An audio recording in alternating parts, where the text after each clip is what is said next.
unutra se vide kilometri. Kako si reagovao kada ti je majstor rekao koliko zapravo automobil ima pređenih kilometara? Pa to je bio šok.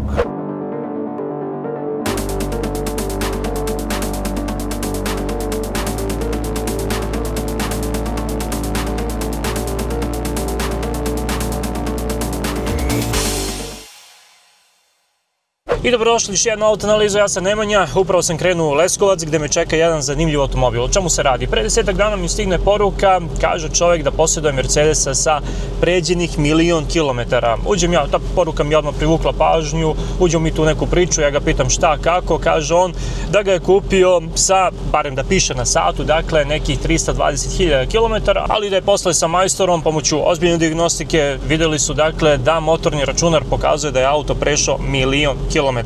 A u pitanju je klasa iz 2003. godine, dobro poznata V211 generacija, E220 CD oznaka, 150 konjskih snaga, to je onaj motor sa 2148 kubika, oznake OM646, dobro poznati motor, barem poznavaocima Mercedesa, po mnogima jedan od najboljih Mercedesovih dizela ikada. A da, tražim ja gospodinu i broj šasija da vidim šta kaže Car Vertical, nisam vidio puno toga, ali sam vidio sasvim dovoljno. Naime, auto je dakle 2003. godište, ali je već 2004. imao 90.000 km, a 2006. imao 210.000 km, dakle nakon samo 3 godine. Tad imao neke zabeležene štete, pa su tad upisali tu kilometražu. Znači, od samog početka se dobro vozio i to govori o tome da je auto prešao dosta. Dovoljno je da je narednih 20 godina, dakle do danas, prelazio nekih 40.000 godišnje i to je to, eto, miliončeta, a šta je neki 40.000 godišnje za E-klasu karavana. Tako da ako kupujete E-klase, čak i nove generacije kao što je V212, znajte da su verovatno dosta prešli i da su često vraćene kilometraže, pa je preporuka eto proveriti istoriju tog automobila, iskoristite kod analiza za 30% popusta prilikom provjere automobila na Car Verticalu ili samo kliknite na link dole u opisu videa i dobijete isti taj popust. Da ne dužim više, pravac Leskovac pa da vidimo kakav je taj Mercedes sa pređenih 1.000.000 kilometara. Idem preko Velike Plane jer ovamo uključenje i isključenje Požarevačku ovu rampu rade tamo već ne znam koliko, 6 mjeseci, ko zna kada će biti gotova. Ako neko zna, pišite u komentarima kada će biti gotova jer izlomi smo kola više dok prelazimo tamo, znaju ljudi iz ovog kraja, Vranovo, Ralja, Mala Krsna i to nevjerovatno koliko su odužili, tako da Velika Plana, autoput i onda pravac Leskovac. Idemo!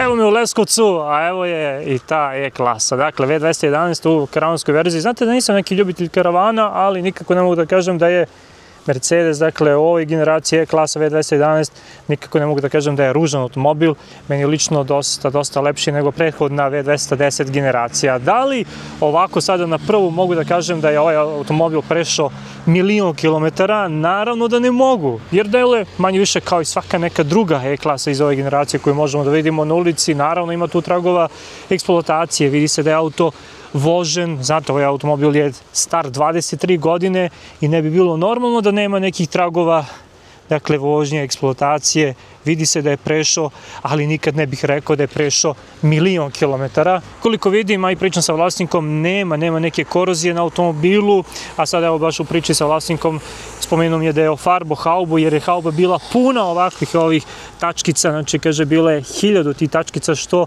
govori o tome da je auto dosta vožen otvorenom, pa ima tu tragova od kamenčića i od insekata. Šta vam kažem, evo vidite, dobro, farovi su malo požutili, vidi se da je vožen auto. Ima tu još nekih ogrebotina, ali dobro, ogrebotine mogu da se nađu i na automobilu koji ima 10.000 km, a ne 1.000.000 kilometara. Sve u svemu, verujem kad bi se u ovaj automobil uložili 500 do 1000 evra ovako malu estetiku, da tek ne bi delovao da je prešao puno. A ono što me zanima jeste kakav je unutra, jer tu mora da pokaže kilometre. Evo ga, šta vam kažem, ok, unutra se i vide kilometri. Unutra se vide kilometri. E sad, da li se vidi baš 1.000.000 kilometara, to ne mogu da kažem, ali svakako se vidi da je auto prešao. Naravno, kad bi se uradilo jedno dubinsko, kad bi se sredilo ovo sedište i kad bi se neke druge stvari odradile, ti kilometri bi se dosta manje videli, ali eto vidite kako je neko stanje automobila i verujem da su fabrički i sedište i ručica menjača i volan, mada ima ovo u zaštitu, ovdje je pitanje kad je stavljena, verujem da je ovo fabrička koža ovog volana, evo vidite na satu 359.000, a zapravo ima oko 1.000.000 kilometara. Vidite kakvi su tapaciri. Ovo je ovdje najviše stradalo, verovatno od ulazaka i izlazaka, pa se ta plastika polomi. Nebo gore nije palo, samo je pitanje da li je fabričko. Evo vidite zadnju klupu. Zadnja klupa je dobra zapravo, fali samo da se ovako malo osveži i dobro opere. Ajde uđem pa vam pokažem malo bolje. Opa! Ovdje fali jedna plastika, ajde da zatvorim vrata, da vidite kakav je auto, još bolje da vidite, šta vam kažem, ok, opet kažem, unutra se dosta više vide kilometri, vidi se da je auto vožen, evo čak i ovdje ovi pikseli na displeju su stradali, a i ovdje vidi se da se zvuk po dosta puta pojačavao i smanjivo, da li radi? Radi čovječe, iako vidite koliko je to izlizano, koliko je istrošeno. Da, sad mi reče vlasnik da je nebo on zamenio, da je bilo palo. Ok, Mercedes jeste poznat zaista po kvalitetnim automobilima, po kvalitetnim materijalima koji su ugrađivali u svojim automobilima, posebno u ovoj generaciji, u prethodne 2 generacije, ali svakako nijedan materijal nije imun i otporan na 1.000.000 kilometara, pa da ne može da se primeti ni jedan trag na samom automobilu, to jest na ovim materijalima, na ovim površinama ovog automobila. Ne znam što još da vam pokažem, evo vidite, ovaj displej ovdje je i dalje radi koliko vidim, ajde upalimo auto. Ok, aha, malo je ovdje ovo oko menjača ispalo. Dobro, oho, mehanizam ovaj radi, zanimljivo, klima kaže, dakle vlasnik kaže da radi. Mogu bi da vam pokažem i motorni prostor. Evo još jednom da prođemo ovako s polja, pa ćemo onda da se provozamo malo vlasnik i ja, da popričamo o samom automobilu, da ga pitam kad ga je uzeo, sa koliko, šta je sve uložio. Da, s polja definitivno deluje bolje nego unutra. S polja da se neke stvari ofarbaju, prepoliraju, srede malo i zaista niko ne bi rekao da ima više od, ne znam, 300-400.000, 500, ali 1.000.000 nikako. Tipa evo, ovo ovdje se stavi šta fali, ne znam, srede se neki zazori kao što su tu. Ajde vidimo kako se beše diže hauba kod njega. Pa, hauba. Je li ovdje? Jeste.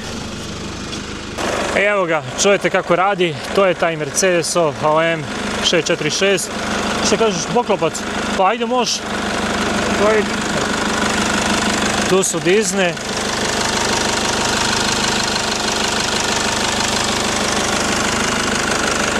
Radi.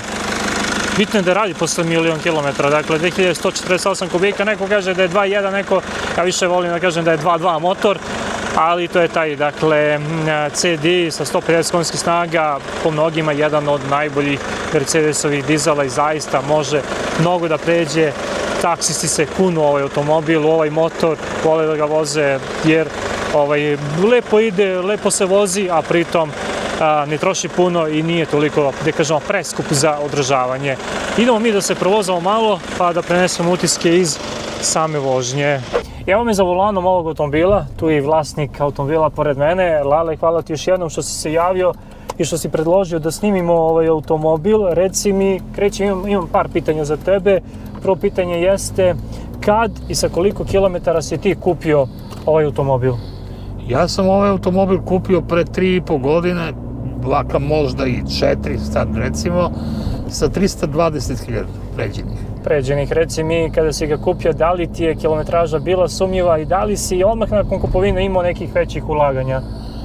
Kilometraža mi je odmah u startu bila sumnjiva, ali nisam verovao da je tu više od 200.000. Mislim, pretpostavio sam da je oko 500.000 sigurno ima i zbog toga sam ga i kupio. Međutim, po zvuku motora, po radu automobila i stanju, bio sam zadovoljan. S obzirom na cenu koju sam platio i stanje automobila, to sam rekao. Većih ulaganja u startu nisam imao, ali su posle toga bila stalna ulaganja, uglavnom tipa senzori, SBC, jastuci.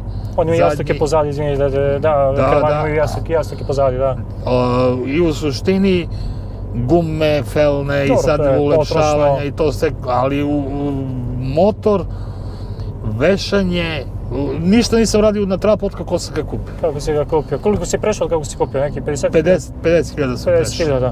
Evo ja da prokomentarišem kako se auto vozi, da kažemo normalno, kvačilo, menjač auta, nema nikakvih nekih lupanja, trzaja, vibracija, lepo si ga ti utegao, ti ga voziš, kako si mi rekao, jako često na relaciji Beograd-Leskovac. Tako je, 2 puta mesečno, tako da ja s njim pravim nekih 3.000 do 4.000 mesečno. To je možda i više, odlazak na odmor.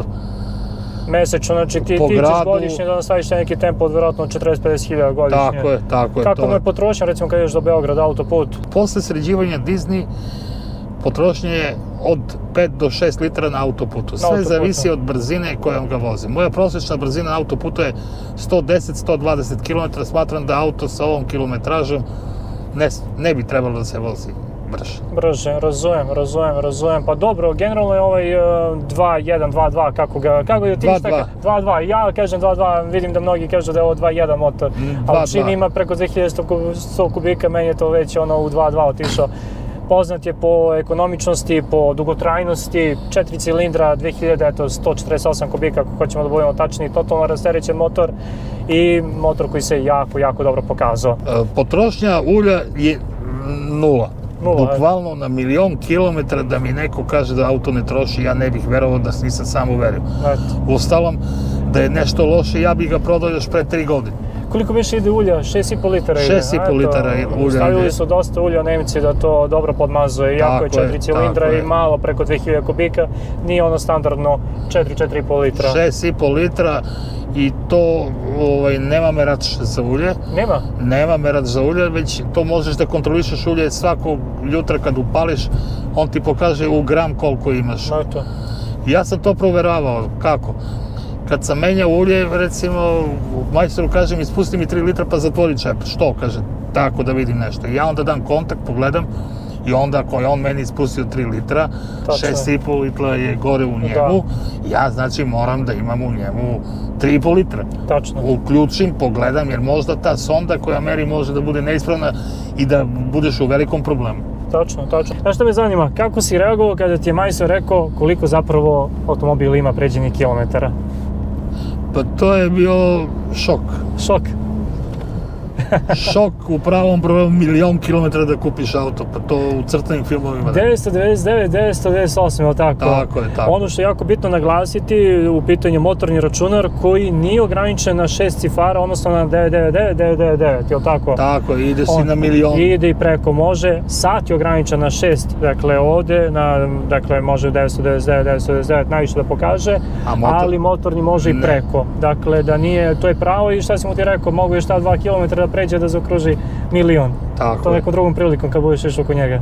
Tako je, to ću opet da odem kod njega da snimim, pa ću to da izbacim. Može to da mi pošalješ. I šta kaže majstor, prešao je toliko, ali šta ti je rekao? Ja sam rekao odmah idem za Leskovac, to je bilo u Beogradu kad sam otišao kod majstora, idem da ga prodam. Majstor je rekao, što da ga prodaš?